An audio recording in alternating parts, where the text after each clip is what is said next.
Es como apagar un poco el ruido de afuera a ratos para poder oírse uno realmente de dónde está su esencia, o sea, qué realmente lo llama. Lo que pasa es cuando edificamos tanta la vida alrededor de eso, cuando apagas esos ruidos, te enfrentas, pero sí, a miedos y carencias, pero también a vacíos, pero vacíos en que no saber qué es realmente. Además, no hay nada más difícil y miedoso que enfrentarse con sus propios miedos, ¿no? Por eso vivimos en el exterior, ¿no? Vivimos buscando experiencias y no buscando interiorizar qué es lo que está pasando. Pero con esto no estoy queriendo decir nada diferente a si nos sentáramos en silencio a oírnos a nosotros mismos, sin importar lo que digan los demás, sin importar que te comenten y te digan eres la mujer más inteligente o más guapa que he visto en el planeta, o por el contrario, todo el comentario opuesto de un hate, sino que te oigas a ti misma, incluso en esos comentarios, qué es lo que resuena en tu cabeza. Bueno, Guillo, qué felicidad finalmente estar aquí y poder tener esa conversación. Hice mi tarea muy bien. Porque hace rato me hicieron esta invitación y me dijeron, Juli, trae a un tema de verdad que te llame la atención, que te haga reflexionar. Y hay algo en mi vida, y creo que en la vida de muchas mujeres cuando crecemos, que es la importancia de la autoestima.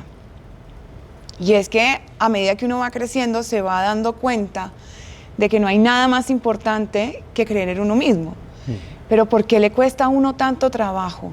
¿Y por qué tiene uno que trabajar tanto sobre algo que parecería tan sencillo como sentirse uno capaz de hacer sus propios sueños? Pero esa falta de autoestima es la que lo lleva a uno a dudarse todos los días si puede hacer algo o no, si tiene los medios suficientes, si es suficiente para los demás, si es suficiente para lo que uno sueña.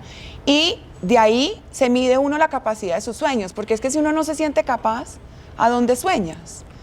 O cuál es el nivel de tus sueños si tú mismo no te sientes capaz ni siquiera de soñarlos. Entonces, ahora que soy mamá y que tengo una hija, y que entiendo que esa construcción de autoestima no es de ahora, sino que viene desde que somos niños, pues me da mucha curiosidad saber de dónde nace.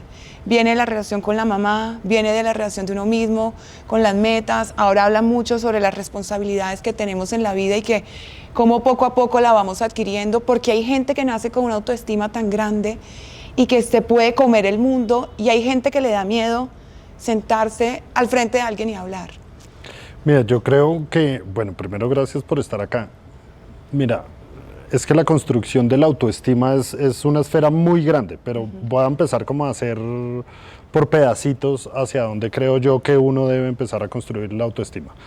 Desde que nosotros estamos chiquitos, nos construyen la autoestima con lo que hay por fuera, ¿no? Entonces nos construyen el autoestima con tener tal vez un buen cuerpo, una buena imagen, tener dinero, tener recursos, tener buena ropa.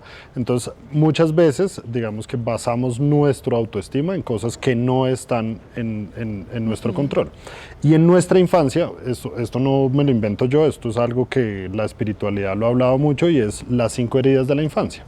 Entonces, ¿qué pasa con nuestra construcción de autoestima? Porque una cosa es lo que tú decías, esas personas que van y salen y se comen el mundo, pero no necesariamente ese que se comió el mundo es una persona que está plena, sino que por el contrario está vacía. El tener dinero, tener éxito en el sistema, tener empresas, recursos, no necesariamente te hace pleno por dentro, no necesariamente te hace incluso con una construcción de una autoestima real. Y cuando ya tú te vas a la infancia, que hablas de tu hija, uno empieza ahí en la infancia a edificar lo que es el verdadero amor propio, ¿no? Y como tenemos esas heridas de la infancia, del rechazo, de la humillación, de la injusticia, no darnos cuenta durante toda nuestra vida de que estamos basando todo nuestro autoestima en heridas. Por eso es cuando llegamos o a cierta edad o perdemos ciertas cosas. Por ejemplo, a mí me pasaba que en algún momento cuando no me iba bien económicamente, mi autoestima bajaba, y entonces empecé a darme cuenta que estaba relacionado, era con algo de dinero. El dinero era lo que me proporcionaba la autoestima, ¿no? Y entonces empieza uno a ocuparse, a sanarse esas pequeñas heridas, y cómo construirse uno mismo, que es la mayor respuesta que uno puede tener. es desde el amor propio. Pero ¿cómo se construye el amor propio? Porque seguramente uno se mira al espejo y dice, no, yo me amo, yo me adoro, yo soy lo más lindo, lo más bello, yo me veo bien. Pero no necesariamente tenemos amor propio, porque cuando tenemos esas dudas, cuando creemos que no somos suficientes, cuando no nos creemos merecedores, cuando estamos pensando más en satisfacer a otros que a nosotros mismos, porque incluso en tu misma pregunta lo dices, no es suficiente para los demás, no es suficiente para mí mismo. Entonces estamos pensando en todo lo que hay afuera, ¿no? En todo lo que va a reflejar, y vivimos en un mundo con redes sociales en donde la gente está más ocupada de tu vida que de la vida propia. Tú que tienes redes sociales y tienes muchos seguidores, seguramente hay muchas personas más ocupadas de tu vida que de la de ellos mismos, y ahí es donde empieza la construcción. En donde empieza la forma en que uno, primero, lo que sueña no es producto de la voluntad y el ego, ¿sí? Porque a veces uno dice, yo quiero tener un avión, ¿sí? Pero el avión no necesariamente es producto de un sueño, sino es tal vez producto de una carencia, donde uno quiera llenar un vacío con un avión, con unos zapatos, con un reloj, con una cartera, con cualquier cosa. Y la construcción empieza cuando uno empieza a trabajar sus miedos, sus vacíos y sus traumas. Es empezar a aceptar su primera infancia. A mí me pasó, por ejemplo, hace muy poco, de entender que yo tuve una gran mamá, una mamá muy trabajadora, pero tuve una ausencia completa de mi mamá por cuenta de ese trabajo que ella tenía que hacer para mantenerme a mí, ¿no? Claro. Era algo que ella no estaba haciendo conscientemente para causarme una herida, pero yo tenía una herida de abandono, y eso me hacía sentir no merecedor de muchas cosas que pasaban en mi vida. Entonces estaban relacionados con mi mamá, ¿no? Había de alguna manera una herida que yo no había identificado, porque toda mi vida dije, mi mamá es maravillosa. Entonces, para empezar a construir el amor propio es como hacerse un escáner, ¿no? Como uno sincerarse con uno mismo, salirse un poco de las redes sociales, del mundo, y sentarse y decir, realmente, ¿por qué tengo miedo? ¿No? O ¿por qué quiero agradar a otros? ¿Qué es lo que me está llevando a mí a trabajar esto que estoy trabajando para agradar a otros? ¿Qué es lo que está pasando en mí que me está, por ejemplo, dando ese famoso síndrome del impostor, ¿no? Que yo creo que es una mentira el síndrome del impostor, ¿no? Porque creo que cuando nos ponemos etiquetas, cuando las personas dicen, tengo síndrome del impostor, es una excusa para no sanarse. Entonces ahí no puedes construir tu amor propio, y construyes el amor propio desde las cosas pequeñitas, desde el límite contigo misma. No sé, tengo atrancones de comida, tengo mucha ansiedad por determinadas cosas, por las redes sociales, que ahora pasa mucho, ¿no? Uno sufre de FOMO por no estar conectado, por no estar en el sitio, por no estar en el lugar, por no postear, estar ahí, por no cumplir las expectativas incluso de tu círculo cercano, por estar pensando que además la gente tiene expectativas sobre ti, porque tenemos mucho miedo de sentarnos y decir, bueno, ¿con qué soy yo pleno? ¿Puedo ser yo pleno con ser famoso en redes sociales? No necesariamente la plenitud me la trae las redes sociales, es parte de mi trabajo, es parte de mi quehacer, pero no es lo que me define. Y ahí es donde creo que se construye el amor propio, definiéndonos qué somos, no qué hacemos, sino qué somos. Entonces somos una maraña de miedos, de traumas, de vacíos, desde los cuales empezamos a actuar. Y entonces cuando identificas tus miedos, tu propio, sobre todo las mujeres, incluso ahorita lo hablábamos fuera de cámara, hay cierta edad, cuando están, por ejemplo, en tu medio, es mucho más duro pasar de una edad a otra, ¿no? Porque ya uno sabe que hay, como le pasa a los deportistas, ya sabe uno que el pelado de 25 que corre mucho más rápido, pues lo va a hacer mejor que el de 35, y entonces ya empieza uno a sentirse que está perdiendo la vigencia, y cuando se da cuenta que todas estas luces se van, ¿no? Uno dice, pucha, ¿en dónde estaba basado mi autoestima, ¿no? ¿En qué estaba construido? Pero sentarse y sentarse en soledad, ¿no? En soledad es sentarse sin celular y decir, ¿por qué me da miedo? ¿No? ¿Qué hay detrás de ese miedo? Y pues, por supuesto, una ayuda terapéutica que ayude a jalar ese entendimiento de cuál es ese miedo, pero reconocer a esa niña, a esa Julieta pequeña, como tú ves hoy a tu hija, reconocerla pequeña y decir, pucha, ¿cómo eran mis sensaciones? ¿No? Siéntate en algún lugar que tú digas, pucha, ¿cómo me sentía yo cuando tenía 6 años? ¿Qué me pasó cuando yo tenía? Porque además hay una teoría que dice que son múltiplos de 8, ¿no? Que cuando uno va recorriendo, entonces algo pasó a los 8, algo pasó a los 16, algo pasó a los 24, y va uno recorriendo, y cuando uno se da cuenta y dice, pucha, a los 8 años a mí me pasó tal cosa, ¿no? Yo me sentía de tal manera, y reconocerse en esa sombra es lo que empieza a edificar tu amor propio, ¿no? A sentirte tú a gusto con cualquier cosa que hagas. No quiero más, voy a cerrar mi Instagram. ¿Por qué? Porque decidí y con eso me siento plena. O no, voy a seguir trabajando con marcas y demás. Y eso de alguna manera me hace sentir satisfecha conmigo misma. Es como apagar un poco el ruido de afuera a ratos para poder oírse uno realmente de dónde está su esencia, o sea, qué realmente lo llama. Lo que pasa es cuando edificamos tanta la vida alrededor de eso, cuando apagas esos ruidos, te enfrentas, pero sí, a miedos y carencias, pero también a vacíos, pero vacíos en que no saber qué es realmente. Además, no hay nada más difícil y miedoso que enfrentarse con sus propios miedos, ¿no? Por eso vivimos en el exterior, ¿no? Vivimos buscando experiencias y no buscando interiorizar qué es lo que está pasando.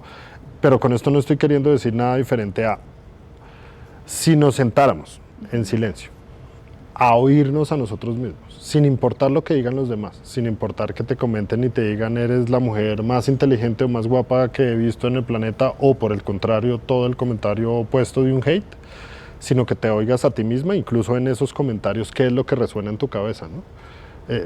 Realmente los hates te hacen ruido. Yo oigo muchas personas que se sienten con los comentarios en redes sociales y esas sensaciones solo te dan indicaciones de que debes trabajar en ti. Entonces, si te dicen algo de tu aspecto físico y te chocó, hay algo en tu autoestima que tal vez es bueno empezar a trabajar.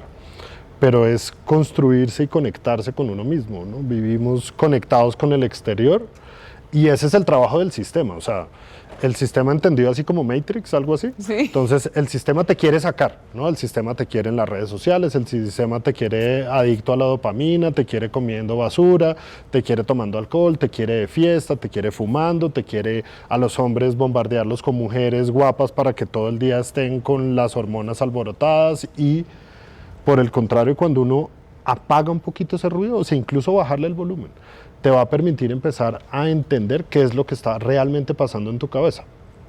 Yo le pongo el ejemplo a la gente, tú que fuiste al FEP, ¿no? Porque sí, nos seguimos en redes sociales. Claro. Entonces, estuviste en el FEP y haz de cuenta que estás en el FEP y quieres oír tus pensamientos. No. Tienes, no sé, 30,000 personas gritando. La música, todo lo que está pasando a tu alrededor es imposible. Esos son los vacíos, los miedos y los traumas. Todas esas 50,000 personas son tus vacíos, tus miedos y tus traumas. Cuando tú logras ponerlos en silencio, le bajas el volumen a la música, estás contigo mismo. Y cuando estás contigo misma, empiezas a entender qué es lo que tú específicamente tienes que sanar. Una herida de tu mamá, una herida de tu papá, no sé cómo sea la relación de tus papás, porque muchas de nuestras heridas vienen de ahí, ¿no? Son nuestros primeros referentes. O sea, nuestros primeros ídolos son nuestros papás. Y nuestros primeros ídolos que se caen son nuestros papás. Pero están destinados siempre a caer porque cuando tienes una hija tienes casi que una hoja en blanco, ¿cierto? Sí. Y cuando has hecho ese trabajo de cuestionarte estas cosas, de saber que existe ese ruido, de saber que al final te tienes que enfrentar contigo mismo y de mirar ese momento, esa infancia, esa niña, pero al frente tuyo tienes una niña, tú dices, ¿qué puedo hacer yo para fortalecerla a ella de tal manera que este camino sea más fácil? Es decir, que cuando mire hacia atrás ya tenga herramientas que yo apenas o hace unos pocos años he encontrado. Qué rico que los hijos de uno pudieran aprender las herramientas que uno aprende a los 40, Pero está ¿no? destinado a que no sea así. Pero no, se puede trabajar. Yo creo que una de las cosas que pasa con los papás es que, y me pasó a mí, y voy a poner el ejemplo, es que idealizamos a las personas. Entonces nuestro papá es lo máximo, nuestra mamá es lo máximo, y son humanos, ¿no? Son humanos con miedos, con vacíos, con traumas, igual que tú, igual que yo, que cometen errores, que se equivocan, que hacen lo que pueden con lo que tienen. Entonces, en la medida que uno se humaniza con sus hijos, que uno deja de ser esa divinidad, no hay quien se caiga, porque siempre vas a ser el humano. Y te voy a poner el ejemplo con mi papá. A mí siempre me decían, mi papá es un bacán, además costeño también como tú. Y entonces a mí siempre me decía mi mamá, no, es que su papá era juiciosísimo en el colegio y yo pésimo estudiante. O sea, a mí no me podía ir peor, 6 colegios. Y entonces, pero usted y su papá y no sé qué. Y después ya más grande, empiezo a enterar que mi papá tal vez no era ese hombre juicioso que me vendieron a mí, era un man parrandero que se iba de pueblo en pueblo a tocar guitarra, conquistando mujeres, que lo echaron de un colegio, que peleaba. Y ahí mi papá cayó, ¿no? Y sin querer, porque su intención era bonita, no era que yo tuviera un bonito referente. Pero mostrarse humano, mostrarse con la sombra a sus hijos es el mejor ejemplo que uno les puede decir en que esa parte oscura de nosotros está bien, hay que tenerla con nosotros, está bien, no hay que negarla. Yo tengo una hija de 16 años, entonces también te puedo hablar desde ahí. Y humanizar con mi hija, yo le he dicho, mira, yo fui un man infiel, borracho, me drogué hasta que no pude más, pero hoy decidí tomar un camino diferente, ¿no? Y le cuento muchas historias, no para que ella las tome como si yo fuera un referente, sino por el contrario que entienda que esa sombra también es su papá. Que si el día de mañana ella se entera, no, pero papá, es que tú fuiste el man más infiel, bueno, yo que abrí mis redes, el man más infiel del planeta, va a decir, se me cayó mi papá, no, ella ya sabe quién soy yo, ella sabe que además existe la oportunidad de hacer las cosas de manera diferente. Entonces yo le regalé tal vez el espejo a ella de integra tu sombra, no tienes que negarla, puedes actuar desde ahí y entender que ese mal genio, esa ira, esos miedos, esos vacíos, también eres tú, no los niegues, reconócelos, trabajémoslos. Yo trabajo mucho con ella, hablo mucho con ella, tengo esas deep talks con ella, muy profundas, también tiene acompañamiento terapéutico desde hace 5 años para que tenga dónde sacar la basura, porque somos un tonel que acumulamos. Entonces imagínate, si tú y yo a los 40, y yo más mayor que tú, pero a los 45, acumulando sobre esos miedos, llega un momento en que te rebosa todo lo que has metido ahí. Entonces, humanizarse con los hijos es el mejor regalo que uno le puede decir. No soy una divinidad, no soy Dios, soy un humano con esto. Y hago lo que puedo. Y entiendo que me equivoco y me devuelvo y te digo, me equivoco. Me equivoqué, perdón. No lo voy a repetir. Y me equivoqué por esto, por esto y por esto. También me gusta y me parece súper bonito porque creo que sí es un camino de sentirnos más humanos, pero sobre todo de comunicarnos, de contar, de abrirnos.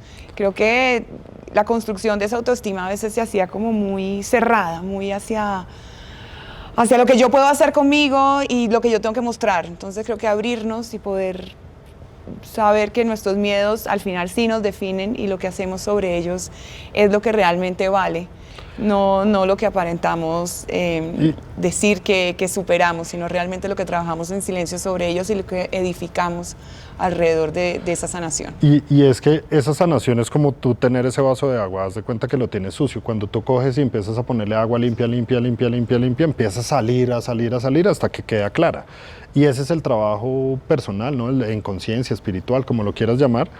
Es eso, ¿no? Es ir sacando la basura de a poco, tener paciencia, amarse en el proceso, tenerse, digamos que el camino, saber que hay un proceso, saber que incluso hay un día que llega a estar más sucio de lo que uno cree y que uno pierde la ilusión de que no puede salir de ahí, pero cuando se da cuenta en retrospectiva, logra salir de ahí. Entonces se edifica un amor propio, es eso, cambias tus miedos por amor propio y ya la opinión de los demás, si es suficiente, si es merecedor, ya te sientes merecedora, ya dices yo voy por eso. ¿Por qué? Porque es lo que a mí me da paz, me da plenitud, me siento coherente con lo que pienso, con lo que siento y mis acciones, ya deja de importar lo que piensan los demás. Pero ustedes las mujeres además tienen una edificación de la autoestima mucho más difícil que los hombres. A los hombres nos tocó más fácil en el camino, porque a ustedes las mujeres parte de la validación es lo que pensábamos los hombres de las mujeres. Ustedes de nosotras. Exactamente. Y en la costa más. Entonces eso hace que las mujeres tengan que hacer un trabajo y por eso son más espirituales que los hombres, porque se trabajan mucho más que nosotros. Nosotros somos más básicos. Pues Guillo, gracias. Me voy muy feliz y me encantan estas charlas, así que invítame siempre. Pues vecina, cuando quieras.